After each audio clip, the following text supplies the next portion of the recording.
নারীদের বিরুদ্ধে যে সাইবার বুলিং হচ্ছে এ বিষয়ে কঠোর পদক্ষেপ নেবেন। খুব আনন্দমুখর একটা দিন, যেহেতু বাংলাদেশের সবচেয়ে বৃহত্তম ছাত্র সংগঠন হচ্ছে বাংলাদেশ জাতীয়তাবাদী ছাত্র দল। স্বাভাবিকভাবেই সবার কিছু এক্সপেকটেশন চলে আসছে, কিছু দায়িত্ববোধ চলে আসে ছাত্র দলের উপর। তো আমার মনে হয় যে জাকসুতে ছাত্র দলের যে দায়িত্ব, সেটার ফার্স্ট স্টেপ ছিল আজকের প্যানেল ঘোষণা। আপনারা খেয়াল করলে দেখবেন এই প্যানেল কিন্তু প্রচুর ইনক্লুসিভ একটি প্যানেল হয়েছে, যেখানে প্রার্থীর কোয়ালিফিকেশনই ছিল মেইন।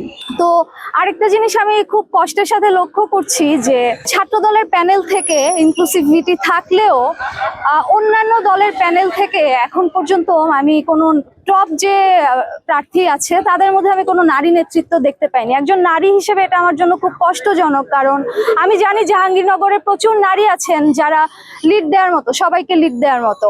আমি আশা করব আজকে ছাত্র দলের ফুটস্টেপ অনুসরণ করে ভবিষ্যতে জাহাঙ্গীরনগরে যতগুলো জাকসু হবে, যত রাজনৈতিক দল তাদের কার্যক্রম পরিচালনা করবে, সেক্ষেত্রে তারা নারী বলে কাউকে একদম ঊর্ধ্বতন লিডারশিপ থেকে পিছিয়ে রাখবে না, বরং এই ইনসিডেন্ট থেকে তারা অনুপ্রেরণা নিয়ে নারীদেরকে সামনে এগিয়ে নিতে সহায়তা করবে।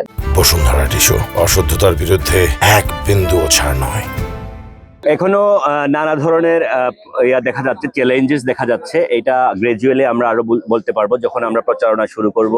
তখন প্রচারণা শুরু করার পর থেকে, ইশতেহার ঘোষণার পর থেকে আমাদের প্রার্থীরা ঠিক মতো প্রচারণা করতে পারছে কিনা, তখন থেকে বোঝা যাবে যে আসলে লেভেল প্লেইং ফিল্ড কতটুকু আছে এই ইলেকশনে, জাকসু ইলেকশনে।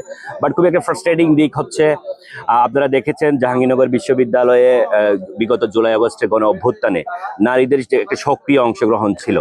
আমরা দেখতে পেয়েছি অনেকগুলো হলেই নারীদের তেমন নারী প্রার্থী দেখা যায়নি।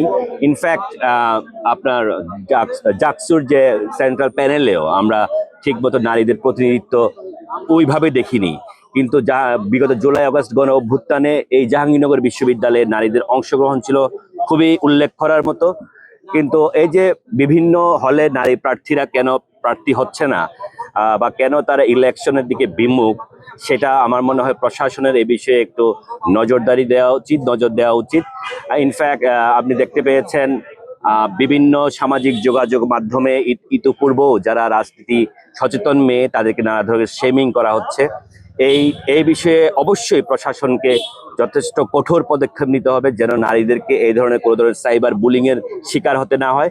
আমি আশা করব বাংলাদেশ জাতীয়তাবাদী ছাত্র দলের পক্ষ থেকে আমরা আহ্বান জানাবো জাহাঙ্গীরনগর বিশ্ববিদ্যালয় প্রশাসনকে, আপনারা নারীদের বিরুদ্ধে যে সাইবার বুলিং হচ্ছে এ বিষয়ে কঠোর পদক্ষেপ নেবেন।